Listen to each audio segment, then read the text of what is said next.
Cameroon Link Radio presents Healthy Community Story Design Program in collaboration with the Commonwealth of Learning. Cameroon Link Radio is producing these programs in collaboration with Cameroon community radio stations.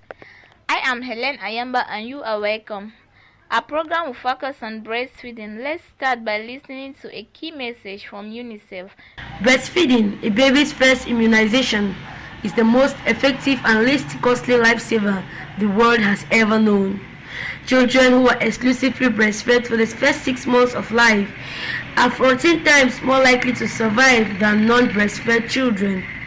More than 800,000 child deaths are linked to poor breastfeeding practices every year. Globally, more than half of newborns are not breastfed within the first hour of life. Studies show that initiating breastfeeding immediately after birth can reduce the risk of a new death by up to 20% by boosting the child's immune system. A breastfed child is less prone to illness, less of a drain on healthcare systems, and less likely to require parents to miss work because of the child's illness. Worldwide, only 39% of children under 6 months old are exclusively breastfed. This number has improved very little in recent decades. The 2020 Lancet Nutrition Series reiterated the advantages of breastfeeding, which have been repeatedly demonstrated through research. Cameroon Link is promoting breastfeeding through dialogue. James Achani Fontaine had a conversation with the Director General of Nestlé Cameroon. He wanted to know the policy of Nestlé as far as maternal and child health care protection is concerned. With Michel Bossard, and when Paul Popolier came, I worked with them too. Okay. And it's the first time I'm meeting you. Yes. You're welcome to Cameroon. Thank you very much. Yeah. Yes, I arrived at the end of last year. Okay. So I'm still discovering. Where were you before coming here? I was in Switzerland. Okay. And before Switzerland, I was 15 years in Southeast Asia. Oh, great. Good morning. Yeah, good morning. Fine. Yeah. How do you see Cameroon? Oh, it's wonderful. It's the whole. We handle Central African countries. I know.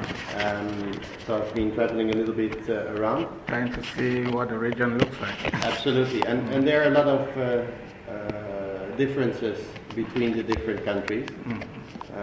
But what's clear is, and what's in common is the potential.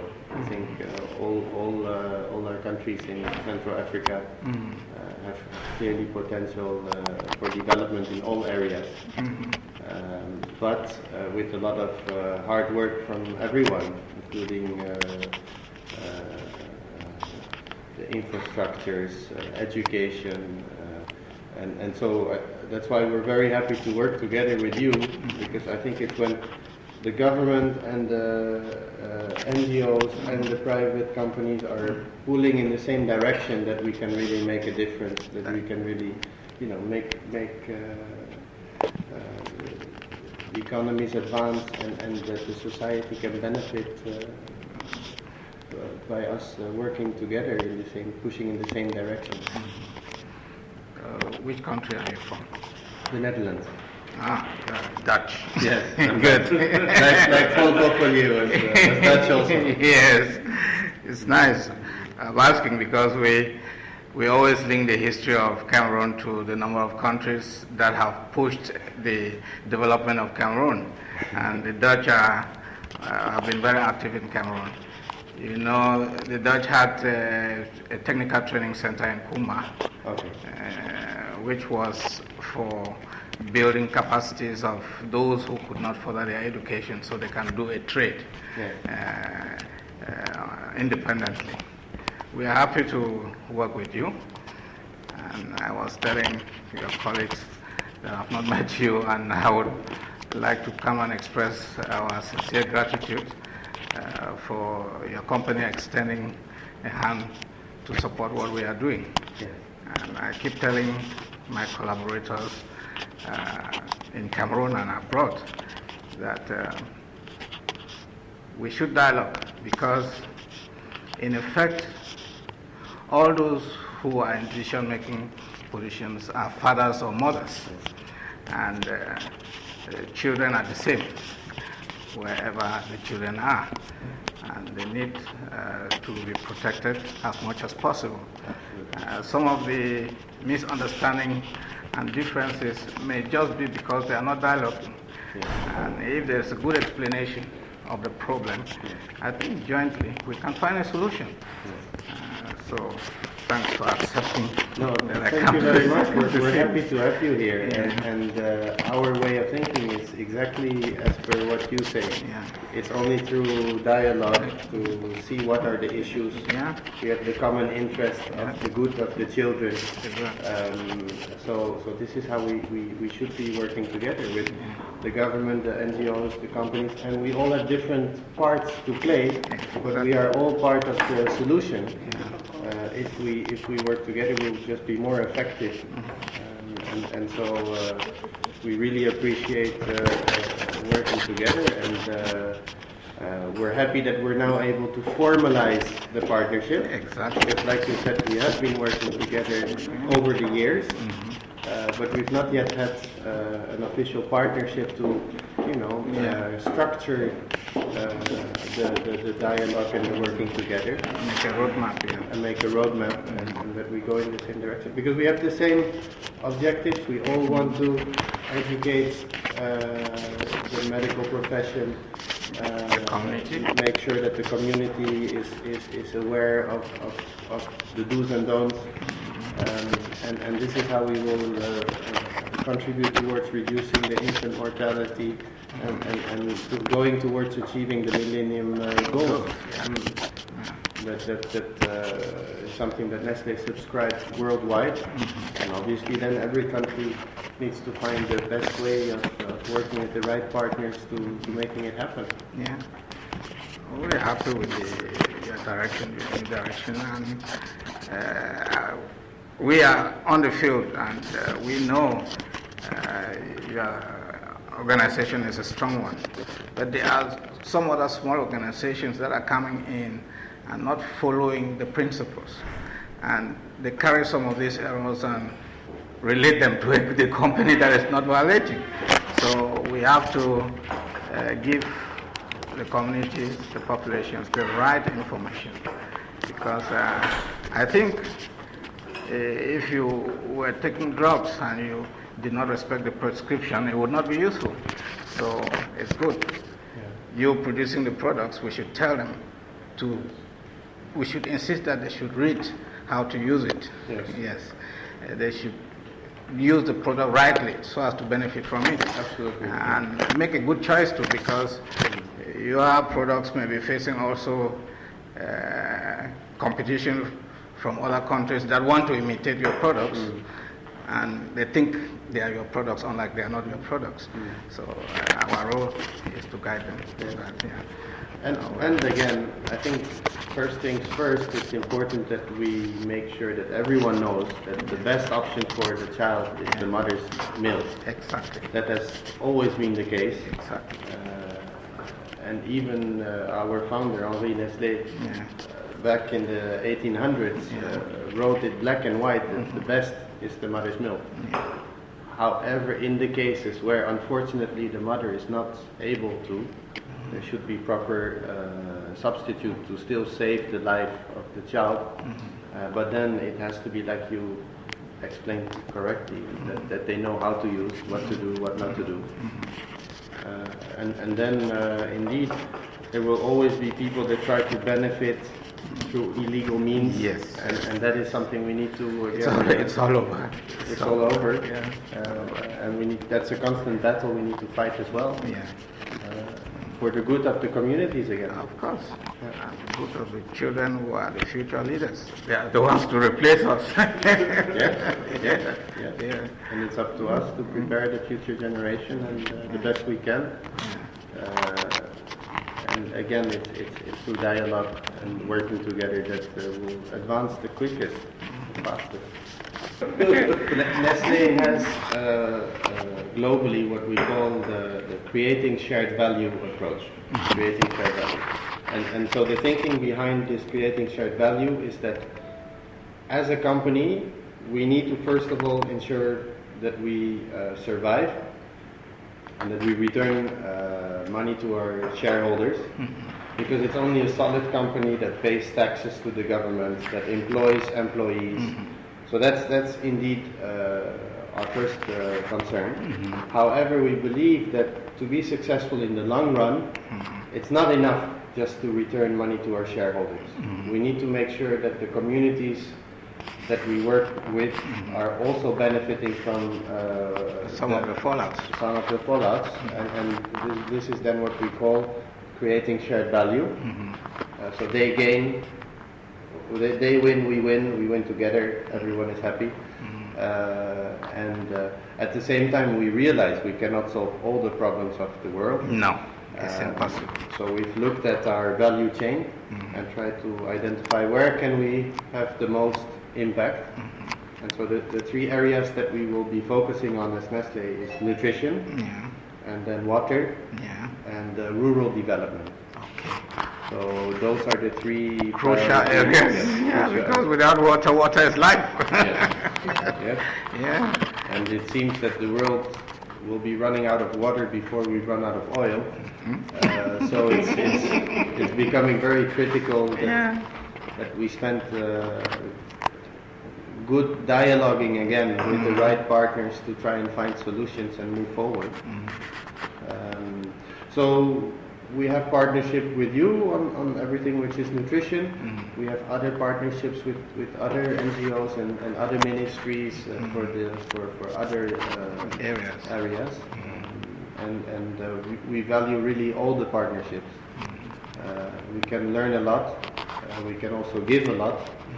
And it's only by listening and to the people who are on the ground, that see the reality and know the real problems, that we together can find the real solutions. I've discussed with your collaborators, they know the problem. So it wasn't really difficult to come into a consensus. So I think this... And I think it would be good that we meet every now and then. Exactly. To just exchange ideas, where we stand and how we can take this partnership forward even more. Thanks very much. We shall update you on what we are doing on the field and the impact. Yes. Generally, what we always want to do is our partners should be able to know what has happened in the project, where it worked, where it did not work, and where we can do some corrections. And I think that is, we're going to report to you. Thank you very much. And you are Camlink focusing on Cameroon. Do you have also contacts in the other Central African countries? What we have focal point for IFAN in Cameroon. The other collaboration is during international conferences and workshops. Okay. Yes. So maybe you can speak with your colleagues. Yeah, what we are doing here, we share it to all the other members of the Africa region. Okay. The headquarters of IFAN is in Swaziland, you know, Bambani. And the regional coordinator is Joyce Chanetsa, a Zimbabwean. She has visited Cameroon last year in October. And we are constantly online, and we exchange information virtually every month. And they give us information on what is also happening elsewhere. And we are happy that most of what we are doing here has been shared with other countries, and I have told them to copy the Cameroon example. Because it's no use doing work without asking what has been the impact.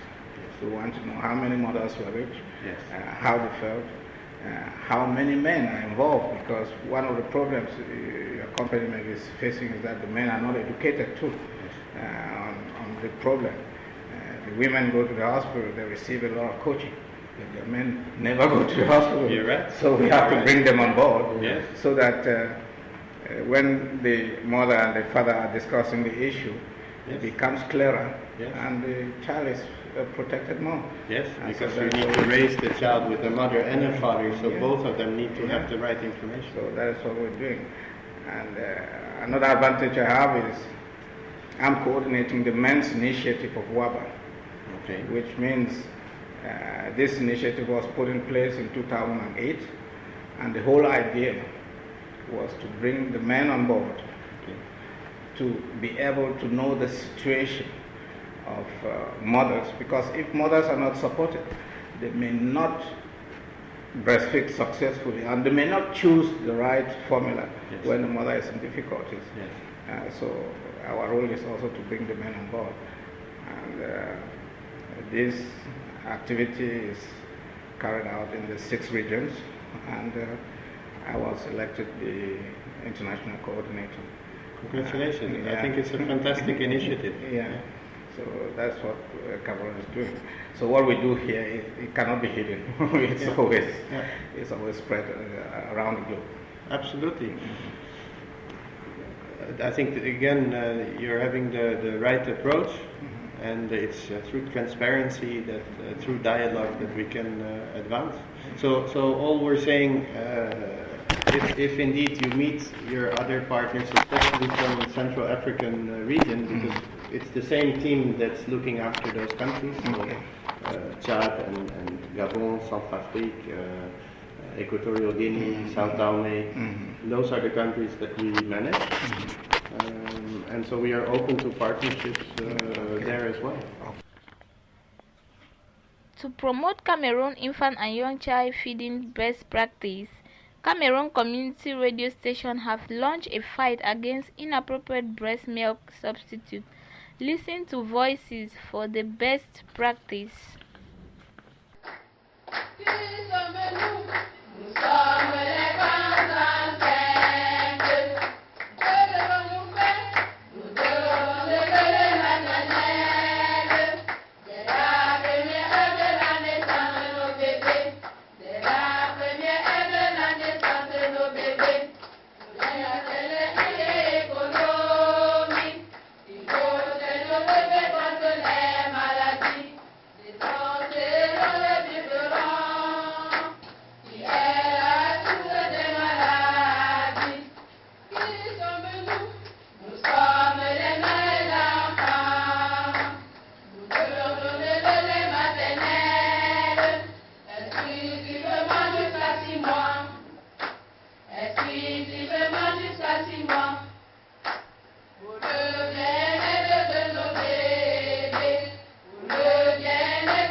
Those who make claims about infant formula that intentionally undermine women's confidence in breastfeeding are not to be regarded as clear entrepreneurs just out to do their big business, but as human rights violators of the worst kind.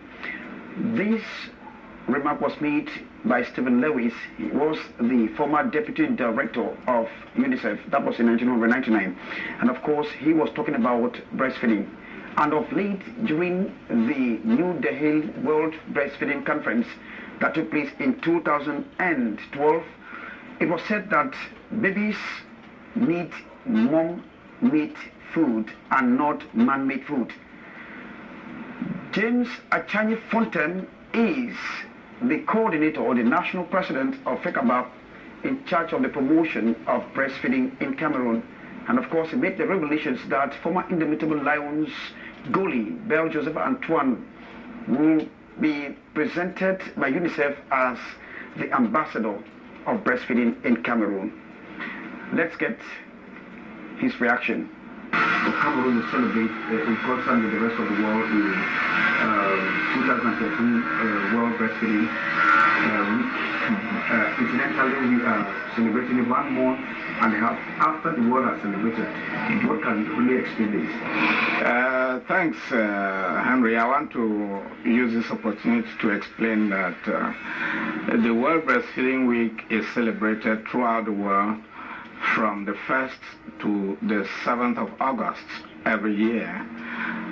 But because of climatic conditions and also situations in some parts of the world, like in North America and parts of Europe, for climatic reasons, the World Breastfeeding Week is celebrated in October.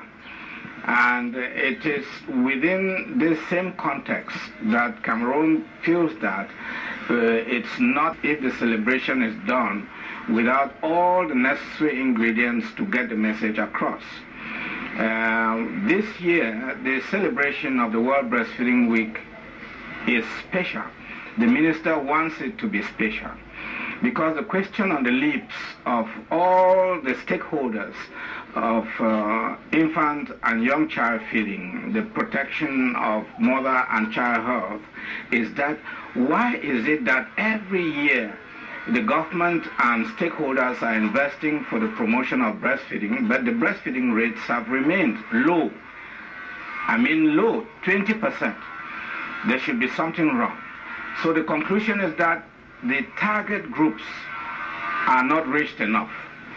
So the minister representing the government, since it is the government that takes decisions on policies, decided that the date should be carried forward to give enough time for preparation and sensitization of those who will be involved in carrying out activities. This year is going to be special because the minister has also taken a decision to decentralize activities.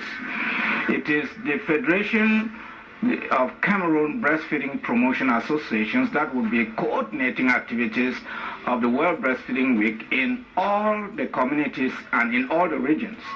And what is going to happen is that the funding will be made available, the material will be made available by WHO and UNICEF and the Ministry of Public Health. And this material will be handed over to the members of the association of FECAPA. There are 44 associations under the federation. These federations would deploy themselves in the fields to get the message across. Companies continue to have a close relationship with mothers, pregnant women, to convince them to use their products. This is something that the code doesn't want. And we are insisting that if the message goes through and all mothers, all lactating mothers, exclusively breastfeed within the first 6 months, the economy of the family and the community and the nation as a whole will grow, because we are spending money on artificial feeding when God has given us food for the baby, which is natural. And we are insisting on this because many people and many of the actors do not realize that breastfeeding is a child right, and children that are not breastfed, they are children that their rights are violated.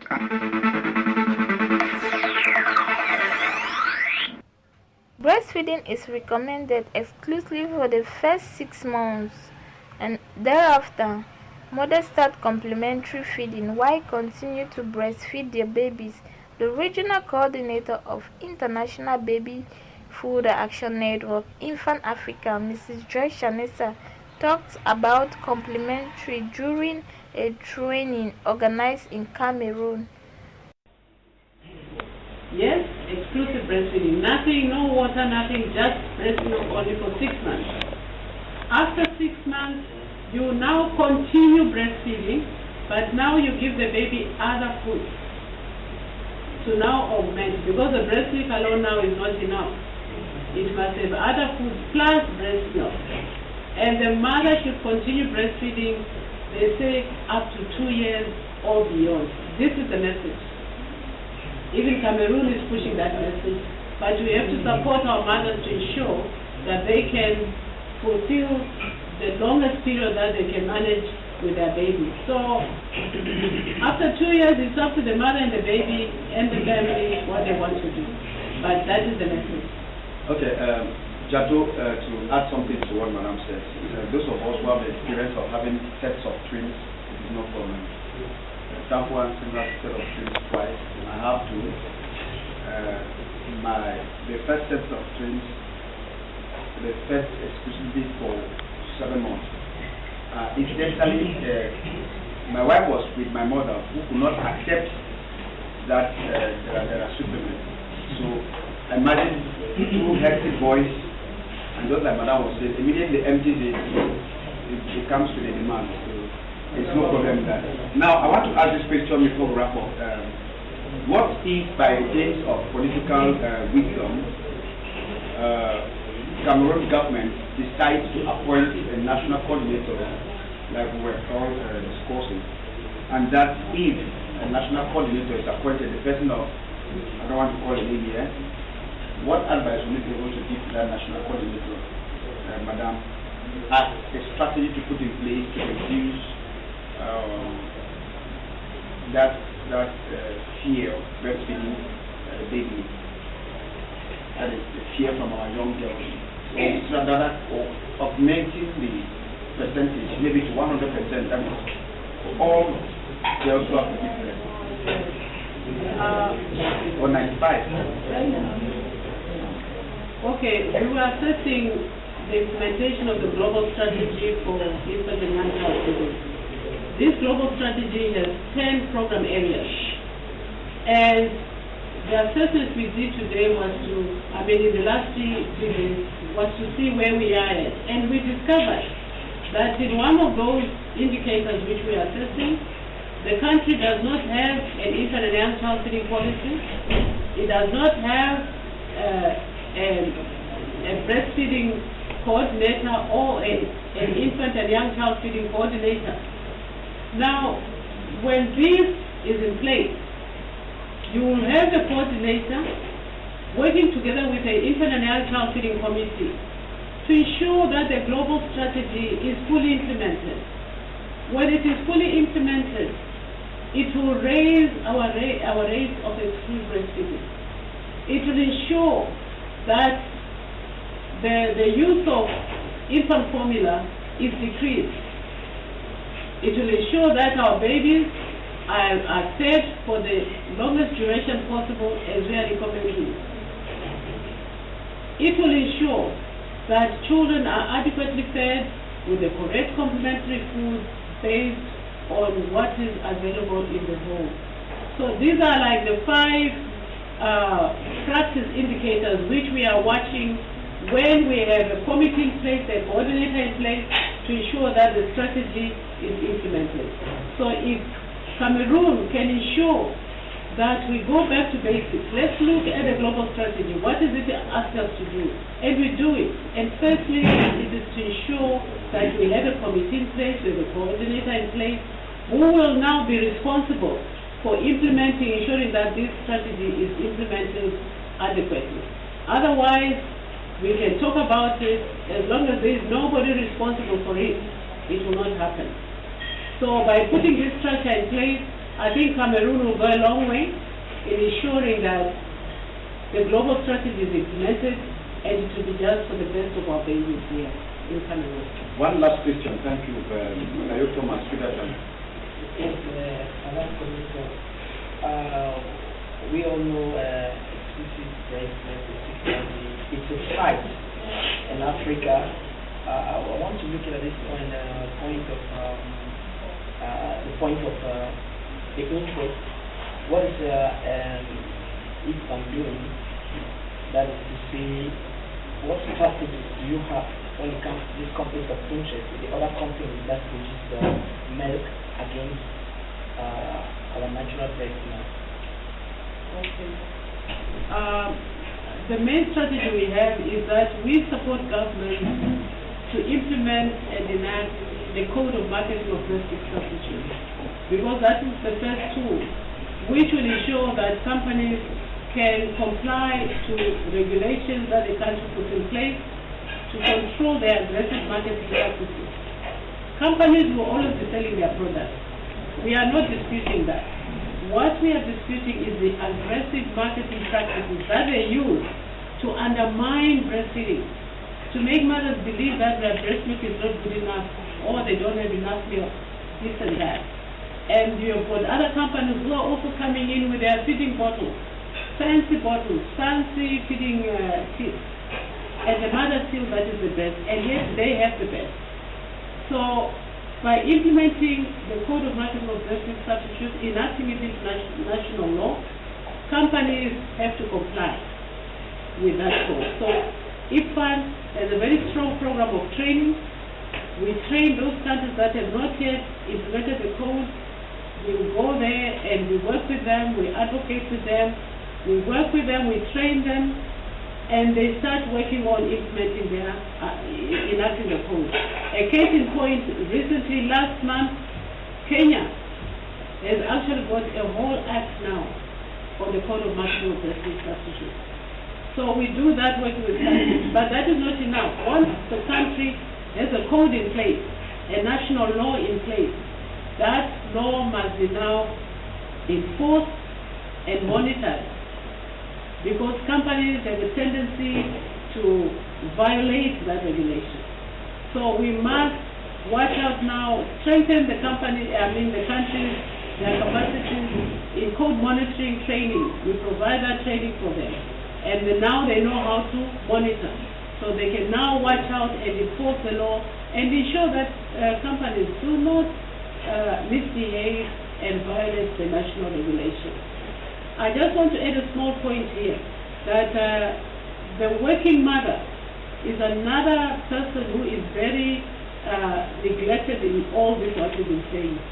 We have been talking about the virtues of breast milk, but are we ensuring that our working mother can also benefit from it, and that baby of that working mother can benefit? That's another area of work which even Cameroon, in our assessment, that area has come out to show that we are not performing very well in terms of supporting the working mother. She needs the help. And how does she need the help? We have to look towards the ILO Convention on Maternity Protection, 183 of 2000. That convention gives us some way of giving better support to a working mother. So I would urge also Cameroon to look at implementing more areas of this convention to ensure that the working mother is fully protected, so she can also benefit from these 6 months exclusive breastfeeding we are talking about. We cannot, on the one hand, one ministry is extolling the virtues of 6 months exclusive breastfeeding. Other ministry has got laws which only give a woman 3 months. There's need to harmonize this at some point. So I would urge that we all talk together as sectors about how to support a working mother to also benefit from 6 months of exclusive breastfeeding. Thank you. That is where we come to the end of Mother and Child Health Care by All for All. Mother and Child Health Care by All for All is a production of Cameroon Link. The program has been realized with the support of the Ministry of Public Health, UNICEF, Commonwealth of Learning, Infant Africa, and Cameroon Community Radio Station Network. The coordinator of the program has been James Achani Fontaine, and your co-hosts have been Ku Oded Ben, and I am Helen Aya.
Join us next time for another episode. Thanks for listening.